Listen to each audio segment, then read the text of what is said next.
G'day guys and welcome to this business management lesson.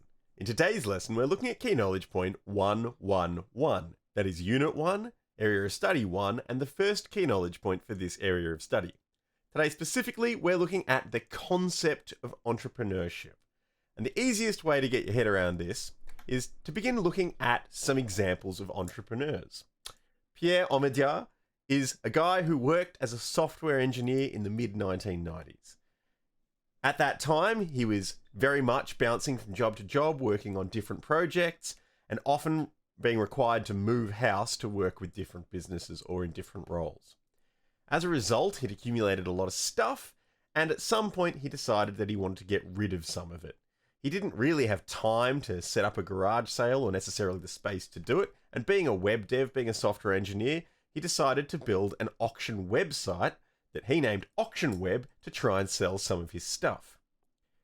He quickly realized that there were other people out there who might want to use the website to sell their own stuff, and in fact, several people had contacted him saying as much. He made it possible for other people to list their stuff for sale on his website, and he rebranded that website to eBay in the late 1990s. Now, it's unlikely any of you watching this video haven't heard of eBay. You know that it has gone on to be one of the most successful retail sites where people list and purchase items of all sorts to this day. Another good example of two blokes to look at is Travis Kalanick and Garrett Camp, who attended a tech conference in Paris in 2008. And late one evening, after the conference, the men couldn't get a taxi back to their hotel. In that moment, one of them made a comment about how it's a pity you can't just order one of these cars that were driving past to pick us up and take us to the hotel from our phone. When Camp returned home to San Francisco after the conference, he purchased the domain UberCab and set about trying to make this a reality. Their service was tested in New York in 2010 with only 3 cars, but that trial was a success.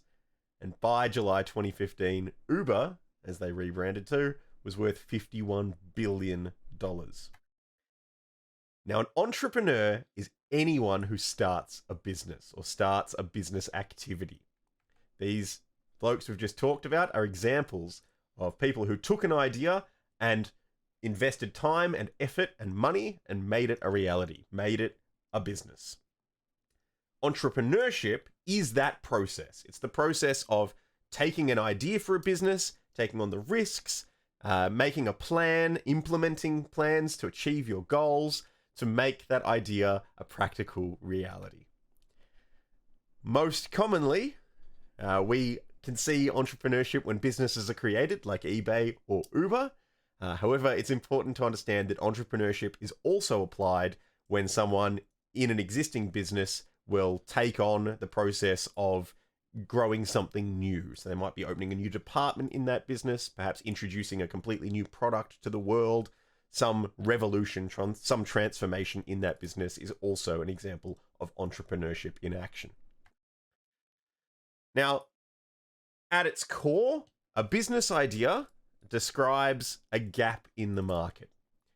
Gap in the market means that there is a business opportunity where a product or service isn't currently available, and you believe that if it was made available, people would purchase it. That's what that says right there. That this business idea that you have would be economically competitive because right now there isn't competition, or there isn't enough competition to have saturated the market with that idea.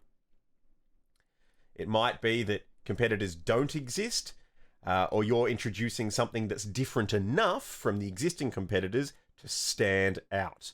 You're bringing some idea to market that has some form of competitive advantage. In some way, this product is higher quality, or it does something that the existing products or services don't do, and in that way, what you're bringing to market stands out and has a competitive advantage.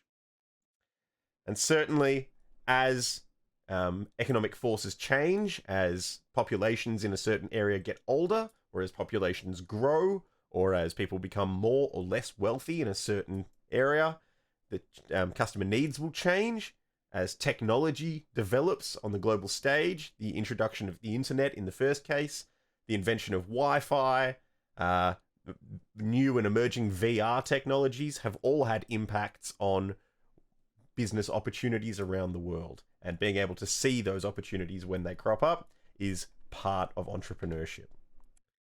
In summary for this key knowledge point, an entrepreneur is someone who starts a business or takes on a new business venture. Entrepreneurship is that process from having an idea, identifying a gap in the market, and then setting goals, implementing plans to achieve those goals, taking on risk, and investing time, effort, and money into seeing that idea become a reality. And why? The reason that anybody would do this, the characteristics that increase the odds for success, and sources of business opportunities are largely what we'll be discussing over the next several lessons in this area of study of business management. That's all for today. See you next time.